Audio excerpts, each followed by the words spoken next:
할렐루야, 우리 친구 여러분. 한 주도 잘 지내셨나요? 네, 만나서 반갑습니다. 4월의 셋째 주를 맞이하게 되네요. 참 세월이 빠르다는 것을 느끼게 되어집니다. 지난주에는 우리가 부활주일로 하나님 앞에 예배를 드렸습니다. 이 부활의 기쁜 소식, 예수님이 다시 살아나셨어요 라는 이 소식을 전해드리기 위해서 담임 선생님들께서 여러분 집을 방문하셨을 텐데요. 이 기쁨의 소식을 전해 들으셨나요? 네, 이 기쁨의 소식과 함께 자그마한 선물들이 여러분들에게 갔을 텐데요. 그 선물은 마음에 드셨는지 모르겠네요. 네, 어서 속히 예배를 함께 드릴 수 있는 즐거움의 예배, 기쁨의 예배, 감사의 예배가 속히 오기를 고대하고 또 고대합니다. 여러분, 오늘 말씀을 듣기 전에 한 가지 광고를 하도록 하겠습니다. 여러분, 다음 주에 샘솟는 교회에서는요, 예배를 정상화하여 드립니다.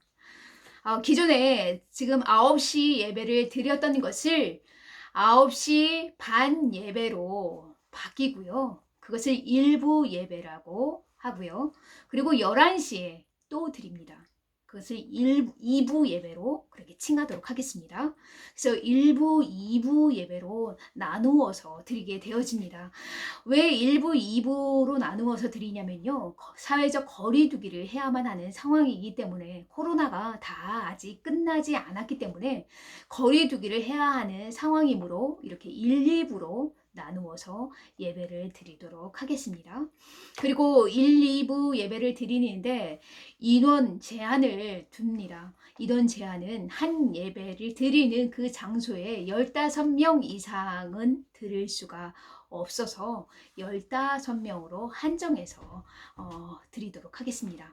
우리 삼천년 교회에서는요, 예배를 드리기에 앞서서 들어오는 사람들마다 먼저 체온을 잽니다. 체온을 잴 때에 37.5도가 되어지면 예배를 드릴 수가 없다라는 점 미리 말씀드립니다. 그리고 체온을 재고 나서 손 세정제로 소독을 하고 또한 예배 장소에 들어올 수가 있습니다. 예배 장소에 들어와서는 1m간 거리를 두고 떨어져서 예배를 드리게 되어집니다. 그리고 매주 장로님과 그리고 집사님들이 매주 예배 드리는 그 장소마다 지금 소독을 하고 있으므로 코로나로 인해서 내가 전염될까봐 하는 걱정은 안 하셔도 될 듯 싶습니다. 그러하므로 이번 주 돌아오는 주일부터 우리 모두가 나와서 함께 하나님 앞에 기쁨과 감사함으로 예배를 드리는 날이 속히 오기를 고대하고 또 여러분들을 기다리고 있겠습니다. 네, 말씀을 듣도록 하겠습니다. 미국 보스턴에서 독립전쟁이 있었을 때 일인데요.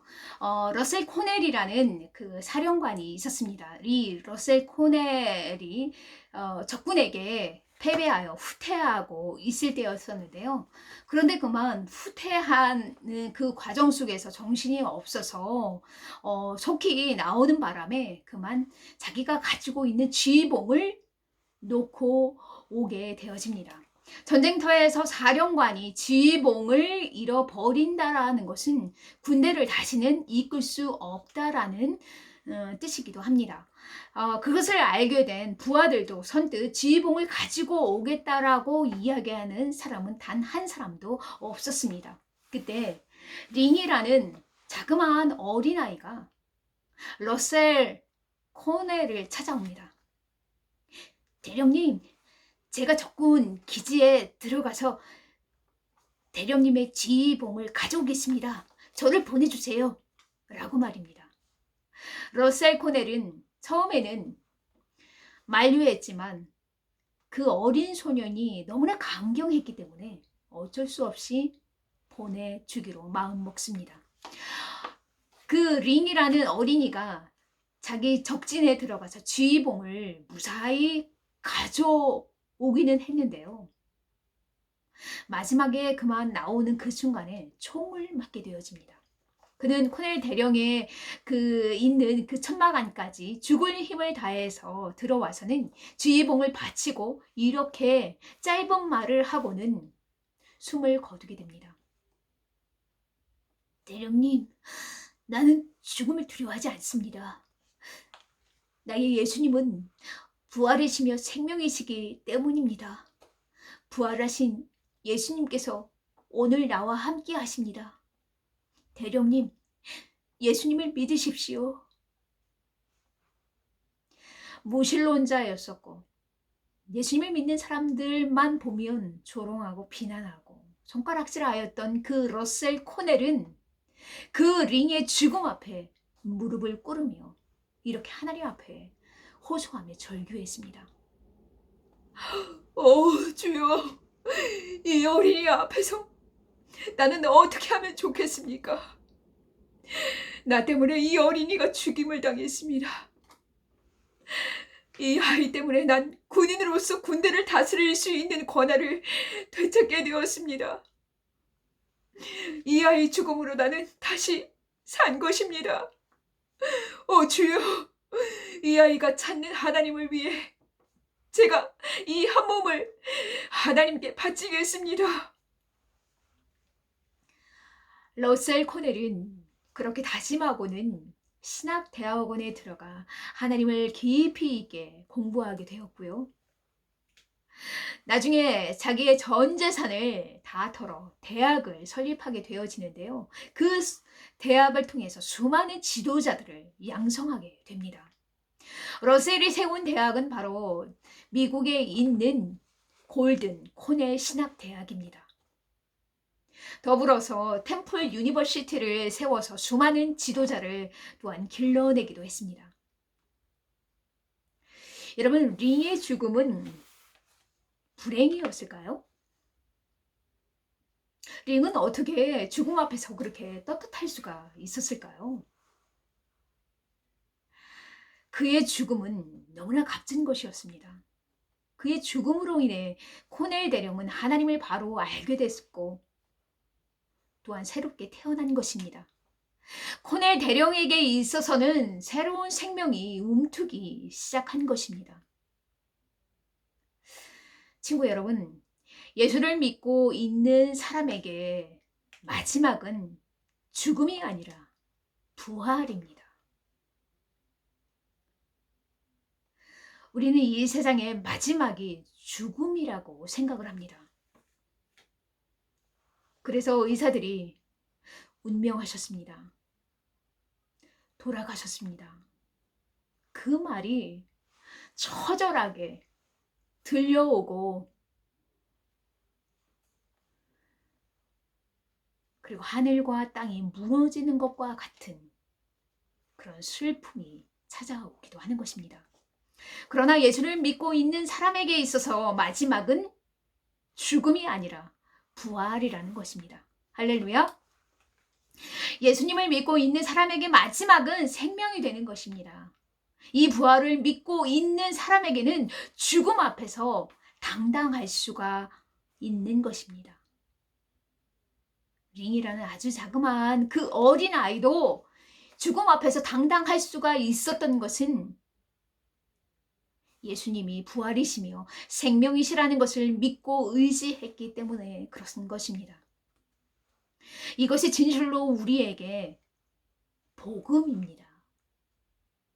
여러분, 부활 사건은요, 이 세상에서 권력에 그리고 힘에 유린당하는 수많은 사람들, 늘 빼앗기고 억울한 모든 사람에게 소망을 주는 것입니다. 부활의 복음은 죽음이 생명에 도리어 먹히게 되는 세상 질서의 역전의 소식이기도 합니다. 여러분, 예수 그리스도의 십자가의 죽음은요, 권력의 남용과 종교인들의 탐욕과 이기심으로 비롯되었던 것입니다. 세상의 질서는 여전히 그런 사람들에 의해서 유지되는 것 같습니다. 마치 예수 그리스도의 죽음은 십자가에 못 박히고 죽이고 아무 일 없었다는 듯이 태연하게 보입니다. 권력의 남용과 힘에 의해서 얼마나 많은 사람들이 지금도 죽어가고 있습니까?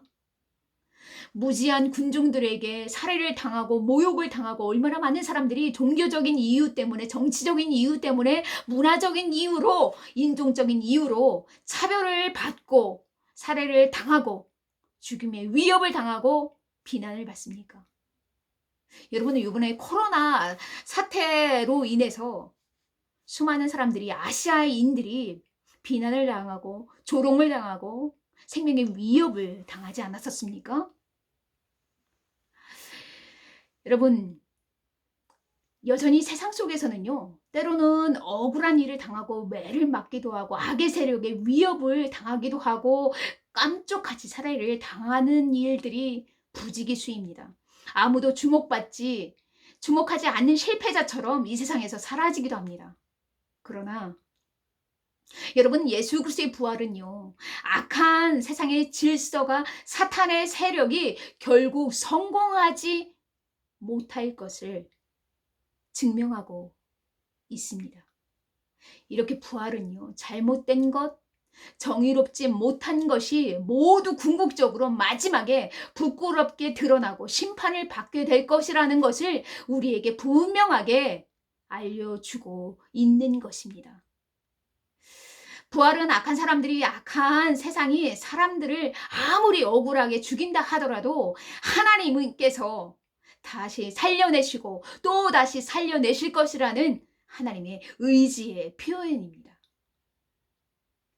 여러분, 아벨 이후로요, 하나님은 억울하게 죽어가는 수많은 사람들의 호소의 소리를 들으시고 계십니다.